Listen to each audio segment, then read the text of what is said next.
Los tiempos han cambiado, y desde la invasión a gran escala de Ucrania por parte de Rusia en 2022, el ejército ha acumulado una impresionante lista de fracasos tácticos, operativos y estratégicos que han atraído a su fuerza de invasión, una vez temida, más allá de la competencia.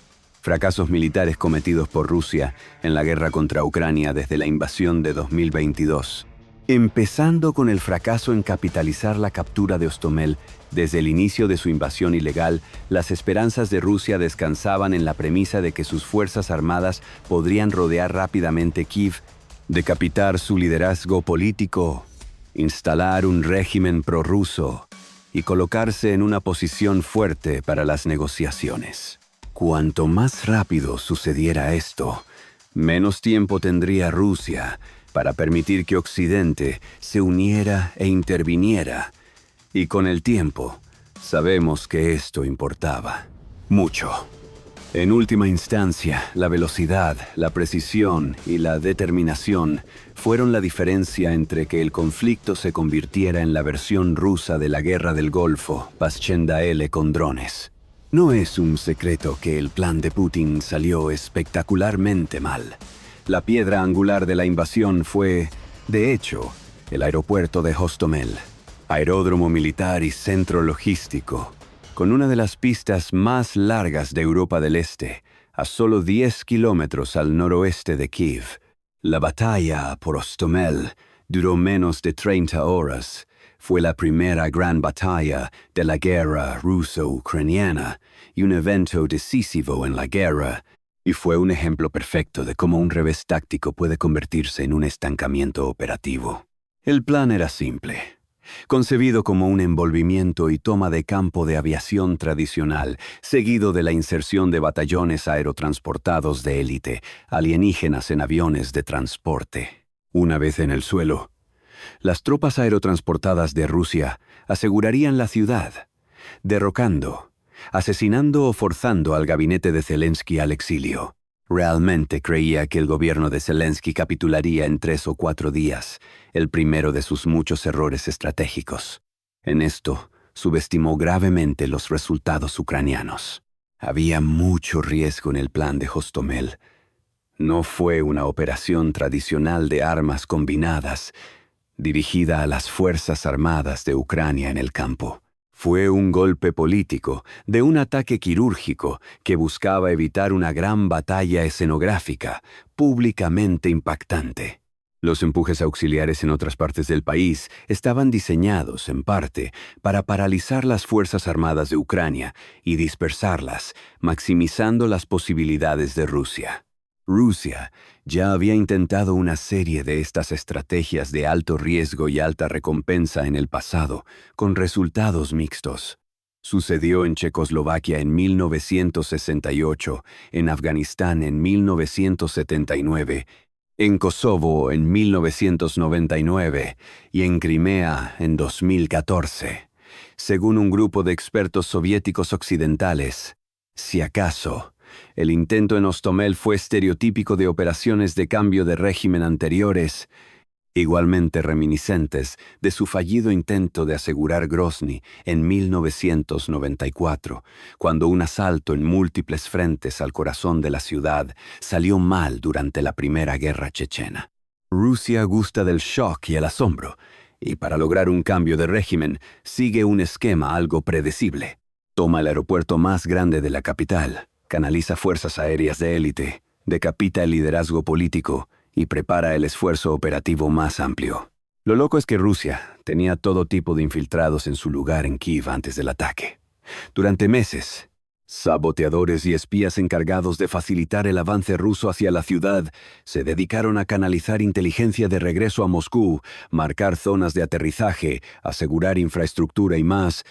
Sus esfuerzos lograron poco. Increíblemente, de la misma manera en que muchos soldados rusos se sorprendieron al ver que su despliegue inicial a lo largo de la frontera en ejercicio había pasado a un esquema complejo para una invasión a gran escala que involucraba horarios ajustados y numerosos ejes de ataque. Muchos de los saboteadores de Rusia también estaban confusos sobre los detalles del plan de Putin. Afortunadamente, los oficiales de inteligencia y policía ucranianos descubrieron y arrestaron a la mayoría de estos infiltrados antes de que la invasión realmente hubiera comenzado. Ahora la pregunta clave es esta. ¿Ustedes qué opinan y de qué lado están realmente? Leo sus comentarios en la mañana del 24 de febrero. El asalto comenzó cuando un convoy aéreo de alrededor de 34 helicópteros de transporte Mi-8 HIP y docenas de helicópteros de ataque, K-52 Alligator y Mi-24 Metroas antiguos avanzó por el corredor de infiltración hacia el espacio aéreo de Kiev. Los paracaidistas BDB de 200 a 300 que aseguraban el aeropuerto esperaban una resistencia mínima. Fueron insertados en el extremo sur del campo de batalla aéreo, mientras los helicópteros de ataque barrían las defensas estáticas al norte. El mayor ucraniano Vitaly Rudenko, comandante de la pequeña guarnición de fuerzas de la Guardia Nacional que defienden el sitio, aparentemente no estaba al tanto de los helicópteros que se acercaban hasta que escuchó el ruido de las palas del rotor del helicóptero. Sus tropas no estaban bien preparadas para la tarea, por decirlo menos. La Cuarta Brigada de Reacción Rápida era una entidad de armas combinadas recién organizada creada según los estándares de la OTAN, con infantería, tanques, artillería y drones de vigilancia trabajando en conjunto. Aleatorio. El problema para Rudenko era que sus superiores esperaban que el peso del ataque viniera en el Donbass y desplegaron la mayoría de las armas pesadas de la Cuarta Brigada hacia el este. Los 600 hombres que quedaron para defender el aeródromo eran fuerzas de retaguardia. La mayoría de ellos eran reclutas armados con armas ligeras. Unos pocos eran sistemas de defensa aérea IGLA más antiguos y un cañón antiaéreo remolcado. Según un experto, eran más parecidos a oficiales de finanzas que a oficiales de infantería. Aún así, hicieron lo mejor que pudieron, con 20 de ellos defendiendo el radar en el extremo norte del aeródromo, el cañón antiaéreo, mientras el resto pedía refuerzos y se atrincheraba para defender el aeródromo de la VDB en el sur. Mover vehículos grandes sobre la pista para evitar que las aeronaves de ala fija aterrizando. Los defensores derribaron rápidamente un helicóptero ruso K-50 y 2 con un IGLA, lo que aumentó su moral. Repetirían esta hazaña 3 veces más en las siguientes 2 horas a medida que la munición se agotaba. Al final, simplemente no pudieron mantener el aeródromo, llevando a cabo una evacuación controlada hacia las afueras de Hostomel mientras agrupaban refuerzos. Los rusos habían preparado 1000 refuerzos propios. Esperaban insertarlos más temprano en el día, pero las pérdidas de helicópteros, el fuego de artillería ucraniana que impactaba en el aeródromo y la incapacidad de las fuerzas aerotransportadas rusas para controlar los alrededores los obligaron a abortar su plan. Este fue, por todas las medidas, un momento crucial en la lucha entonces naciente, y hasta el día de hoy, nadie está seguro de por qué se abandonó el plan de refuerzo de Rusia. Las esperanzas rusas entonces descansaban en el conjunto de columnas mecanizadas en avance que venían de Bielorrusia. Solo tenían 79 millas para llegar a Kiev, pero mientras conducían por el estrecho corredor a través de Chernóbil e Ivánkiv, encontraron resistencia propia, dejando a la VDB rusa aislada en Hostomel. El liderazgo militar de Ucrania reconoció la importancia del momento y ordenó un contraataque inmediato para retomar el aeródromo, con una fuerza variada de veteranos mayores, voluntarios civiles y reclutas recién llegados. Organizaron un ataque de armas combinadas que comenzó al atardecer del 24 de febrero. Estaban agradecidos de descubrir que los soldados aerotransportados rusos no lograron ocupar posiciones defensivas y les resultó bastante fácil desalojarlos. Era tan tácticamente inepta la aclamada élite de Rusia. Un soldado ucraniano describió el enfrentamiento con las mínimas fuerzas rusas en el aeródromo como si estuviera jugando un videojuego, simplemente disparando y derribándolos desde nuestras posiciones fuera del aeródromo. Al final de la tarde, los ucranianos habían enviado a los rusos a la retirada aérea.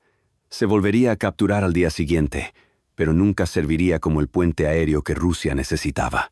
Afortunadamente, los retrasos en la columna mecanizada rusa que avanzaba desde Bielorrusia eliminaron el elemento de sorpresa y le dieron a Ucrania un respiro para montar una defensa creíble de Kiev. El ataque desorganizado de Rusia a Hostomel parecía no tener alternativa, o un plan B viable.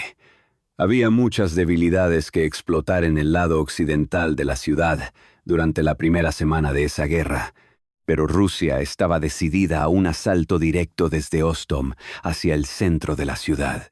El fracaso en llevar a cabo un cerco completo de la ciudad hizo que las unidades rusas quedaran atrapadas en suburbios y entornos urbanos, estrechos, donde su ventaja de movilidad mecanizada podía ser fácilmente contrarrestada por escuadras de guerrilleros ucranianos, ligeras y equipadas de manera rudimentaria.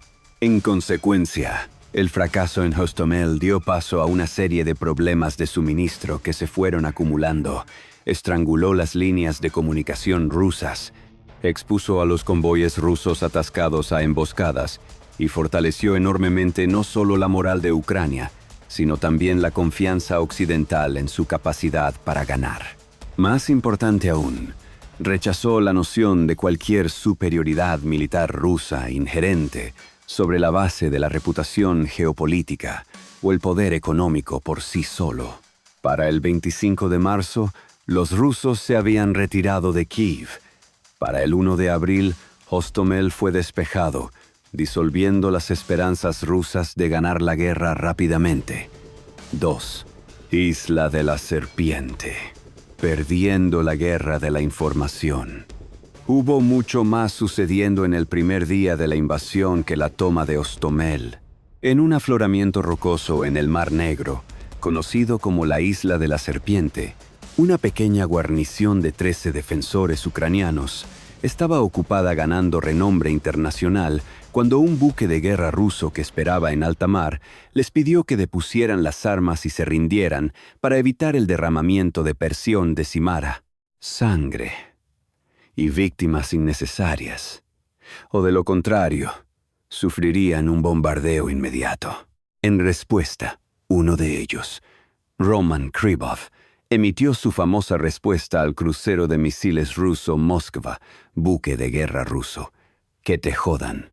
Los defensores de la Isla de la Serpiente fueron reportados como todos muertos en acción por el gobierno ucraniano, después de que el clip de audio de su valiente última resistencia se volviera viral, pero resultó que la mayoría de su guarnición en realidad había sobrevivido, siendo capturados como prisioneros. Liberado un mes después en un intercambio de prisioneros en marzo de 2022, Ryabov recibió una condecoración de valor y junto a sus compañeros fue inmortalizado como un héroe de Ucrania. La lucha por la Isla de la Serpiente y los defensores la desafiante desinhibición rápidamente se convirtió en un lento eslogan en la lucha del país por la supervivencia. La historia se está escribiendo en tiempo real. ¿Qué postura tomarías tú? Se abre pista de debate en los comentarios.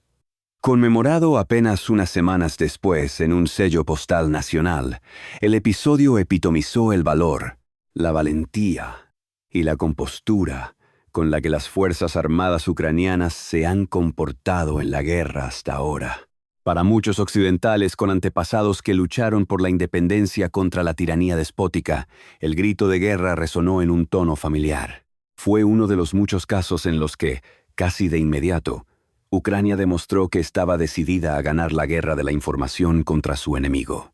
Mientras Rusia ha mostrado poca aptitud para controlar o preocuparse por el mensaje que envía al mundo, Ucrania no ha perdido terreno en este ámbito desde entonces. La incapacidad para prevenir el hundimiento del Moskva. Quizás en lugar de atacar la Isla de la Serpiente, el Moskva debería haber elegido a alguien de su propio tamaño. Apropiadamente, nuestro siguiente fracaso en la lista fue la incapacidad de Rusia para prevenir el hundimiento del Moskva, que fue, irónicamente, gravemente dañado en un ataque de misiles antibuque ucranianos solo unas semanas después de su enfrentamiento en la Isla de la Serpiente, y se hundió al día siguiente, el 14 de abril de 2022. Habiendo recibido información y datos de objetivos sobre la ubicación del Moskva de agencias de inteligencia estadounidenses, la Armada ucraniana planeó un ataque contra el buque insignia de la flota del Mar Negro, que había intervenido, desde la época soviética, en conflictos desde Georgia hasta Siria. Todo lo que se necesitó fueron 2 misiles antibuque R-360 Neptune para iniciar un incendio lo suficientemente grande como para hacer que las municiones del barco se cocieran y explotaran. El crucero supuestamente se hundió. En mares tormentosos, poco después, el mayor buque de guerra ruso, hundido en tiempos de guerra desde el final de la Segunda Guerra Mundial, y el primer buque insignia ruso desde el Gniazú en 1905, durante la Guerra Ruso-Japonesa. Reconocer su dependencia del apoyo occidental al principio de la guerra contra Rusia reveló la inclinación de Ucrania por ofrecer éxitos de alto perfil, aunque aislados, para demostrar su competencia en la utilización del flujo de asistencia militar. Rusia intentó encubrir el incidente al principio, afirmando que el fuego había sido accidental y que había sido controlado por marineros rusos. Cuando el Moskva literalmente dejó de aparecer en cámara para siempre, el Ministerio de Defensa de Rusia concedió que se había hundido, esta vez mientras era remolcado en mares tormentosos. Lo que más sorprende es que el Moskva tenía una defensa aérea de 3 niveles, que podría haber proporcionado una oportunidad adecuada de interceptar los misiles Neptune. Entrantes, de 3 a 4 minutos de detección por radar.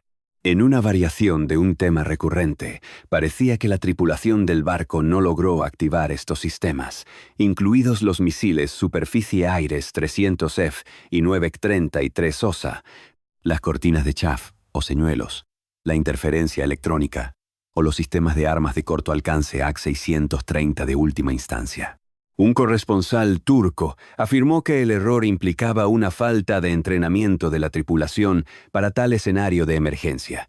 Y eso es lo que es tan condenatorio sobre todo el incidente, ya sea pura incompetencia o, como sugirió otro analista militar danés, fatiga del operador. El hecho sigue siendo que los marineros rusos transformaron una situación en la que un costoso buque, que casi con seguridad podría haber sobrevivido a varios ataques de misiles Neptune, con algunas simulaciones incluso sugiriendo que se necesitarían al menos 7 para garantizar el hundimiento del buque, fue hundido utilizando solo 2. El Moskva, según el capitán retirado de la Marina de los Estados Unidos y exdirector de operaciones en Estados Unidos, el Centro Conjunto de Inteligencia del Comando del Pacífico, fue quizás el buque de guerra más grande, jamás deshabilitado, destruido por un misil. Hoy, Rusia carece de la capacidad económica o industrial para reemplazar fácilmente un buque así. Su pérdida fue humillante para el presidente ruso Vladimir Putin, una tensión psicológica que demostró la capacidad de Ucrania para emplear armamento sofisticado de manera efectiva. Obligó a la Marina rusa a mover gran parte de su grupo de batalla más lejos de la costa ucraniana. Y reforzó aún más la narrativa de incompetencia de Rusia que ha proliferado tras el ataque. De manera hilarante, en abril de 2022, Ucrania comenzó a referirse al barco hundido como un sitio de clase mundial con patrimonio cultural submarino. A solo 130 kilómetros de la costa de Odessa se puede admirar sin mucho buceo. En agua a solo 45 a 50 metros de profundidad. Las oficinas de turismo en línea todavía promocionan el naufragio como el lugar más interesante para bucear en el Mar Negro, con el mejor momento para visitar listado como después de la victoria ucraniana sobre Rusia. Número 4. La falta de lograr la superioridad aérea. Desde las profundidades del Mar Negro, viajamos al espacio aéreo sobre Ucrania, donde de cualquier manera que lo mires, probablemente te has quedado preguntándote lo mismo que todos los demás. ¿Qué demonios le ha pasado a la aclamada Fuerza Aérea de Putin? Por mucho que lo intenten, la aviación de combate rusa no ha logrado establecer ningún tipo de superioridad aérea sobre el campo de batalla hasta ahora. Parte de su problema radica en los avances tecnológicos realizados en la década de 1970. Lo que hizo posible dotar a la infantería vulnerable de sus propios misiles antiaéreos portátiles de mano también. Los sistemas de defensa aérea portátiles, o MANPADS, son similares. Cohetes de hombros simples y rentables que se fijan a las aeronaves utilizando guía por infrarrojos. Se les puede enseñar a los nuevos usuarios en cuestión de unos pocos minutos. Una fuerza aérea numéricamente superior jugaría un papel central en las fases iniciales de su invasión de Ucrania en febrero del 22. Las naciones occidentales apresuraron miles de Manpads a manos ucranianas para reforzar sus defensas aéreas. Estos incluían misiles Stinger estadounidenses, Iglas soviéticos excedentes y sistemas británicos Starstreak guiados por láser. La apuesta valió la pena. Los Manpads baratos dificultaron mucho que la Fuerza Aérea de Rusia estableciera la supremacía aérea, imponiendo altos costos asimétricos a los pilotos rusos, que ya no podían acercarse de manera segura a los objetivos prioritarios en el espacio aéreo ucraniano, por el precio de unos 60.000 a 80.000 igla. Los ucranianos vendieron soldados que pueden derribar un bombardero Su-34 de $36 millones, o un caza Sukhoi Su-35 de $85 millones. Eso es un verdadero valor por tu dinero. Reales repercusiones en todo el campo de batalla. La guerra moderna de armas combinadas depende de la cooperación efectiva entre todas las ramas de servicio: aire, blindados, artillería e infantería. Debido a que Rusia hasta ahora no ha podido proporcionar cobertura aérea activa y continua para sus unidades terrestres, los tanques, los convoyes logísticos, la artillería y la infantería han sido repetidamente sorprendidos al aire libre y destruidos a lo largo de la guerra, un espectáculo que se repite casi a diario en las imágenes de combate que inundan las redes sociales para todo el mundo. Ver. Esto no quiere decir que los aviones rusos no estén presentes sobre el campo de batalla, o que Ucrania disfrute de su propia superioridad aérea. Lejos de eso, los aviones rusos realizan vuelos de sobrevuelo todos los días, pero la mayoría dura solo unos pocos segundos. Con bombarderos de combate volando en parejas o grupos de 4, el ingreso a un área objetivo a baja altitud puede ser de 50 metros o menos, y luego lanzar los cohetes y girar a la izquierda o a la derecha y regresar a la base. En lugar de sobrevolar el frente, los helicópteros, mucho más lentos, tienden a operar de manera similar como plataformas de artillería aérea, acercándose a la línea de contacto, disparando su salva de cohetes no guiados y partiendo lo más rápido posible. Esto ha hecho que sea aún más difícil para la infantería ucraniana derribar aviones rusos. Se requiere vigilancia constante, ya que se da poco aviso. Dado que el tiempo lo es todo, los ucranianos encubiertos tienden a atacar a los bombarderos de combate sub-20 metros lentos y a helicópteros como el Mi-8.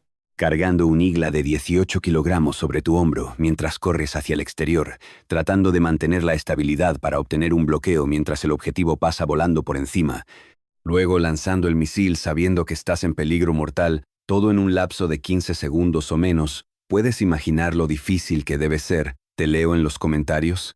La descentralización de la defensa aérea, posible gracias a los Manpads como el Stinger, ha ayudado a limitar la efectividad del poder aéreo ruso, pero no lo ha debilitado por completo. Juntos, según el exsargento de personal y boinas verdes David Bramlett, un veterano de combate que recientemente pasó 11 meses luchando contra los rusos en Ucrania, Rusia aún podría cambiar las cosas si el apoyo occidental disminuye. La superioridad aérea rusa, argumentó, sería el peor de los escenarios para Ucrania en este momento. Si Rusia puede obtener superioridad aérea, será un campo de batalla completamente diferente, y los ucranianos van a tener un tiempo muy difícil para ofrecer una resistencia convencional. Rusia también tiene que agradecer en parte a su propia incompetencia por su falta de superioridad aérea. Recientemente, los accidentes han pasado factura a los aviones rusos, con 6 accidentes registrados en un lapso de 2 meses, a finales del 22. La serie de accidentes refleja el costo que la guerra ha tenido en la aviación rusa en general. Reflexionando sobre los accidentes aéreos, Michael Bonnet, un ingeniero y analista de la corporación RAND, señaló que lo interesante es que incluso los aviones no involucrados en la invasión rusa están cayendo. En una entrevista con Business Insider, dijo que Si bien se esperan fallas mecánicas en las aeronaves con el tiempo, un aumento rápido en las fallas mecánicas en toda la flota puede indicar que algo fundamental ha cambiado. Entonces, ¿qué ha cambiado? La guerra ha impuesto una presión inmensa en la aviación rusa. Las pérdidas colosales al principio del conflicto contribuyeron a la tendencia de Rusia a adoptar tácticas más reacias al riesgo, desempeñando un papel subordinado a las tropas terrestres de Rusia, según Guy Plofsky, un analista de defensa israelí y experto en Rusia. En solo 8 meses, los aviadores de combate rusos volaron un promedio de 150 salidas al día, para un total de 34,000 salidas de combate. Pero el número de salidas ha disminuido considerablemente. Desde un alto temprano de 300 por día, el Ministerio de Defensa de Gran Bretaña estima que ahora Rusia probablemente realiza decenas de misiones por día. Muy pocas de esas salidas realmente entran en el espacio aéreo ucraniano. El desgaste general puede esperarse en cualquier guerra, pero el inmenso costo ha impactado seriamente el grupo de 7,000 de Rusia, 2,500 pilotos relativamente inexpertos, que se dice que reciben aproximadamente 100 horas de tiempo de vuelo por año, un tercio menos que sus homólogos de la OTAN. Contrapartes. La falta de entrenamiento limita su capacidad para llevar a cabo el tipo de campañas aéreas masivas que los ejércitos occidentales casi dan por sentado. La falta de pilotos calificados es solo una parte del problema. Rusia también carece de mecánicos capacitados o de las herramientas adecuadas para fabricar y reparar las piezas necesarias para mantener la flota aérea modernizada de Rusia en condiciones óptimas. El hecho de que los arsenales de guerra estén en ruinas y disminuyendo rápidamente solo agrava el problema a medida que crece la demanda de piezas especializadas y herramientas de reparación. Mayores cantidades de mano de obra para abordar la parte humana del problema, que, como puedes imaginar, tiene sus propios problemas. Al igual que entrenar a los pilotos, tienes que entrenar a los equipos de reparación, para diagnosticar y mantener sistemas técnicos y de aviónica informática extremadamente complejos. Es decir, si puedes conseguirlos. Aquí radica otro problema con la Fuerza Aérea de Rusia. Si bien la movilización ciertamente afectó a las pequeñas y medianas empresas que fabrican piezas de aviación, los accidentes y choques aleatorios comenzaron a ocurrir antes de la movilización. La escasez de herramientas de fabricación ya estaba ocurriendo, lo que significa que las sanciones occidentales pueden haber tenido un papel que desempeñar. Rusia ha sido dejada en un vicio económico e industrial por Occidente, excluida de muchos de sus mercados tradicionales de importación y exportación, donde ha recibido los componentes críticos que necesita para mantener sus aviones en condiciones de volar. En última instancia, no hay una respuesta definitiva sobre por qué Rusia ha fracasado en establecer superioridad aérea. Es probable que una combinación de factores, el desgaste, el estrés en los fuselajes más antiguos, la falta de pilotos y tripulaciones entrenadas y las sanciones occidentales haya jugado un papel significativo. Lo que sabemos es que gracias en parte a su propio coraje excepcional, adaptabilidad y resiliencia, junto con el apoyo material que han recibido de Occidente, Ucrania ha logrado hacer mucho, con poco, en términos de su propia defensa aérea. 5. La armadura rusa falando en Ucrania. Se ha dicho que lo único que está recibiendo más tiempo en el aire que la enferma Fuerza Aérea de Rusia en estos días son las torretas aéreas de sus tanques en explosión. Vaya, esas cosas pueden volar. Rusia ha perdido más de 300 tanques desde que invadió Ucrania. Cientos más han sido abandonados o capturados. A medida que su fuerza blindada disminuye, ha tenido que verter armamento cada vez más antiguo en la trituradora de carne ucraniana. El país que una vez promocionó su tanque de nueva generación T-14 Armata, ahora está enviando T-62 y T-54 a la batalla. Es una mala imagen. Hay muchas razones para los fracasos blindados de Rusia hasta ahora. Las armas occidentales han ayudado a inclinar la balanza, con humildes pero mortales misiles guiados antitanque como el Javelin, Enlore y AT-4, convirtiéndose en símbolos de la tenaz resistencia de Ucrania. También hay otras razones. La ineptitud táctica de Rusia merece ser culpada. Los reclutas no entrenados rara vez trabajan en conjunto con las unidades blindadas de apoyo. La logística y la falta de combustible, raciones y municiones en los depósitos de suministro avanzados han causado estragos en las columnas rusas. Por último, las sanciones occidentales dificultan que Rusia obtenga las piezas especializadas que necesita para reparar y mantener tanques más nuevos. En noviembre de 2022, el Pentágono anunció que Rusia había perdido la mitad de sus principales tanques de batalla en combate. Se infligieron enormes pérdidas durante la contraofensiva de Kharkov el otoño pasado. El ejército ruso estaba perdiendo supuestamente 10 tanques por día, mientras que los ucranianos solo estaban perdiendo 2. Figuras. Cuando consideras que los rusos estaban defendiendo en lugar de atacando. Los rusos todavía están construyendo tanques para reemplazar sus pérdidas, pero ¿pueden ser introducidos más rápido de lo que los modelos actuales están siendo destruidos? La respuesta simple es no. A menos que puedan hacerle competencia al arsenal estadounidense de la democracia durante la Segunda Guerra Mundial y construir docenas de tanques, camiones y otros vehículos todos los días, la tasa promedio a la que estaban siendo destruidos a finales del año pasado. Ningún país en la Tierra ha logrado replicar ni siquiera una fracción de ese tipo de producción industrial en tiempos de guerra. Desde entonces, ¿podemos realmente asumir que Rusia sería la primera? No lo creo. Rusia tiene miles de viejos tanques soviéticos en almacenamiento, incluyendo versiones de los más nuevos 90, 80 y sus predecesores probados por el tiempo que constituyen la columna vertebral de la fuerza blindada ucraniana, el T-72 y el T-64. La mayor parte del metraje que hemos visto muestra T-62 rusos siendo modernizados en plantas de reparación de blindados rusos y enviados al frente.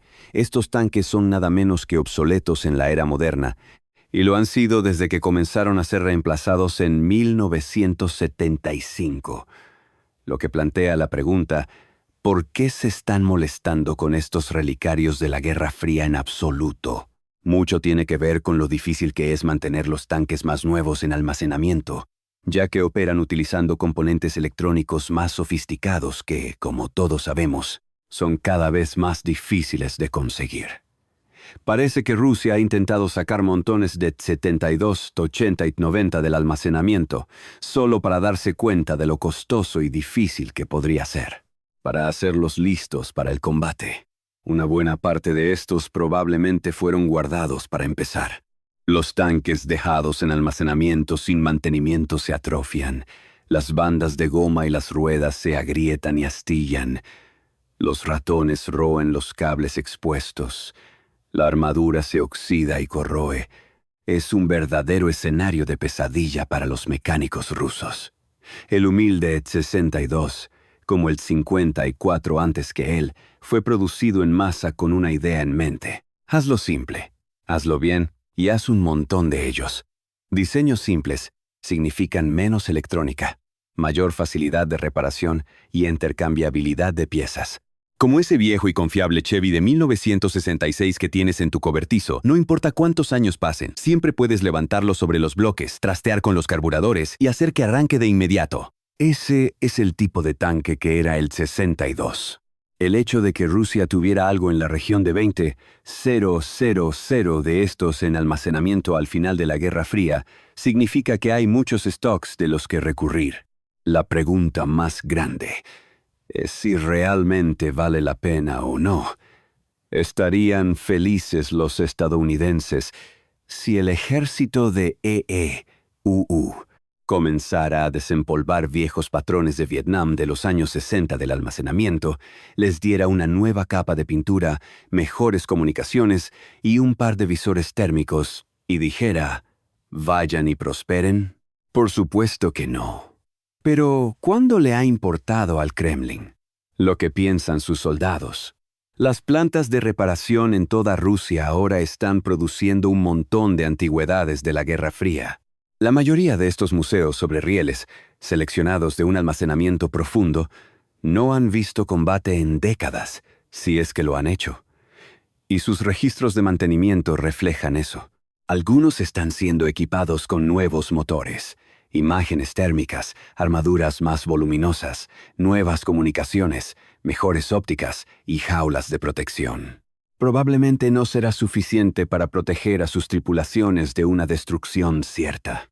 6. Falta de preparación adecuada de los nuevos reclutas para el combate. Hablando de la indiferencia de Putin hacia sus compatriotas, nuestro próximo fracaso gira en torno a la incapacidad del gobierno y el ejército ruso para entrenar y equipar adecuadamente a sus reclutas para el combate. En el primer año de la guerra, Ucrania invirtió su posición desesperada y llevó a cabo 2 contraofensivas, que lograron un éxito más allá de la imaginación de la mayoría de las personas. Nación. En poco más de 8 meses, Rusia ha perdido en algún lugar alrededor de 90,000 soldados heridos irreversiblemente, perdidos o muertos. Un número que ha eclipsado hasta ahora el total de bajas que la Unión Soviética sufrió durante 9 años de brutal combate en Afganistán entre 1979 y 1989. Notablemente, Putin perdió más soldados en una semana de los que Estados Unidos perdió en 20 años en Afganistán. Putin reaccionó anunciando amplias convocatorias para movilizar nuevos reclutas para el servicio en primera línea. Esto creó caos en un país que, hasta entonces, había estado relativamente aislado de las realidades del conflicto. Muchos reclutas en edad militar hicieron todo lo posible para evitar la conscripción, huyendo en aviones y trenes, y donde eso fallaba, en bicicletas, patinetes y a pie. Pero las imágenes y las publicaciones en redes sociales revelaron atascos de tráfico de millas de largo en las fronteras de Rusia con Georgia, Finlandia, Mongolia y Kazajistán, entre otros. Y montones de bicicletas abandonadas atestiguaban la magnitud de la insatisfacción. En Rusia misma, imágenes de manifestantes reprimidos por la fuerza, algunos de los cuales fueron reclutados para el servicio militar, inundaron las redes sociales, mientras funcionarios rusos en todo el país iban de puerta en puerta, entregando avisos de reclutamiento. Las leyes draconianas en vigor impiden a cualquiera criticar la operación militar especial de Putin. Los oficiales de reclutamiento recorrieron el país en busca de hombres en edad de ser reclutados. Bajo la ley rusa, los hombres elegibles para el servicio militar deben recibir una notificación de reclutamiento en persona, como era de esperar. Las estrategias de evasión revelaron la ingeniosidad de muchos hombres rusos, algunos mudándose a cabañas de verano o desapareciendo en excursiones de camping indefinidas en el campo. Otros desactivaron su timbre para no escuchar a los oficiales de reclutamiento. Algunos incluso se lastimaron como una forma de obtener una exención médica. No todos tuvieron el lujo de dejar las vidas a las que se habían acostumbrado, atados a sus hogares por padres ancianos, hipotecas o limitaciones financieras. Estaciones. Los desafortunados fueron conducidos a un futuro militar incierto. Los reclutas abarcaron desde jóvenes de 17 años sin experiencia en combate hasta criminales declarados y hombres de mediana edad con diabetes y condiciones cerebrales.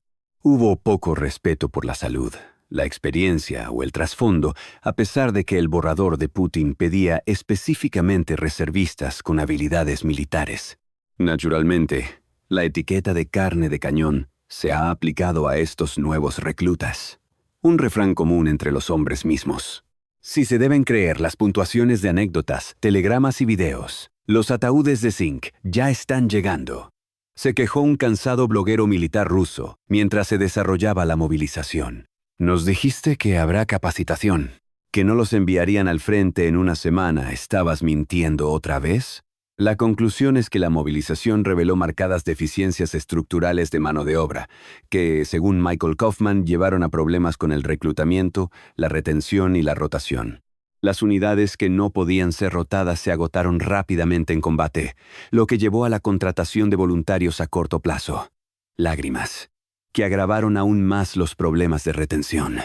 Era un ciclo mortal, uno que vio a los reclutas rusos agotarse más rápido que un rollo de papel higiénico de una sola capa.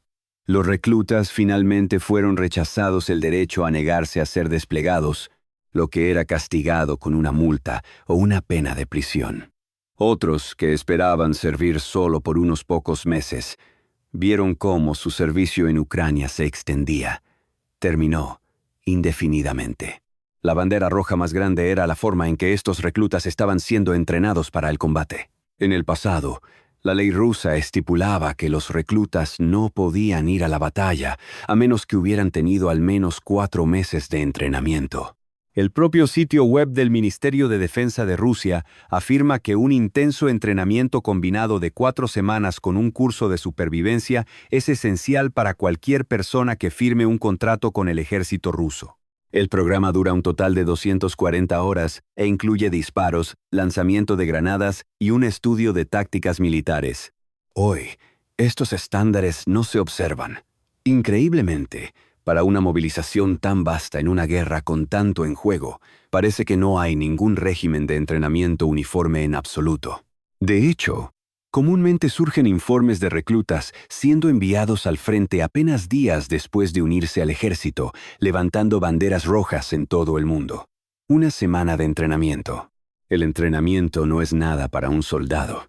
Es un camino directo hacia un hospital o una bolsa para cadáveres. Un analista militar independiente dijo a los periodistas. Otro director de una organización rusa de derechos humanos dijo que había sido contactado regularmente por padres cuyos hijos firmaron un contrato militar y terminaron en Ucrania solo una semana después. Otro recluta fue citado diciendo: «Después de todos los chequeos médicos, me preguntaron si estaba listo para ir a la base militar pasado mañana. Nos entrenaron durante 5 días. Esperamos otros 5 días para una rotación completa, y luego fuimos a posiciones de combate». De los ejercicios de entrenamiento informal que su grupo realizó mientras esperaba para desplegar, él comentaría: «Por supuesto, no fue suficiente. Hay graves problemas de suministro y vivienda. No hay suficientes vehículos ni municiones para retroceder y entrenar. Sacar vehículos y equipos anticuados del almacenamiento ha sido una solución temporal, pero gran parte de ello requiere un mantenimiento extenso. Como tal, los informes revelaron cómo los reclutas enviados al frente apenas habían sostenido una ametralladora o un tanque de verdad, y mucho menos operarlos. Al ser preguntado sobre su práctica de tiro durante su periodo de entrenamiento de 11 días antes del despliegue, un recluta dijo que entrenó una vez, con un total de 3 cargadores. Otros practican marchando en ropa de calle, sin ametralladoras, nada. Sin ropa, sin zapatos. La mitad de ellos están de resaca, viejos, en riesgo. La ambulancia debería estar de servicio», continuó el hombre con gravedad. «Había un soldado en nuestra compañía que no sabía cómo funciona una ametralladora, así que le enseñé a ese tipo cómo desarmar y armar una ametralladora. No querría estar a su lado en la batalla. ¿Cómo puedes pelear así?»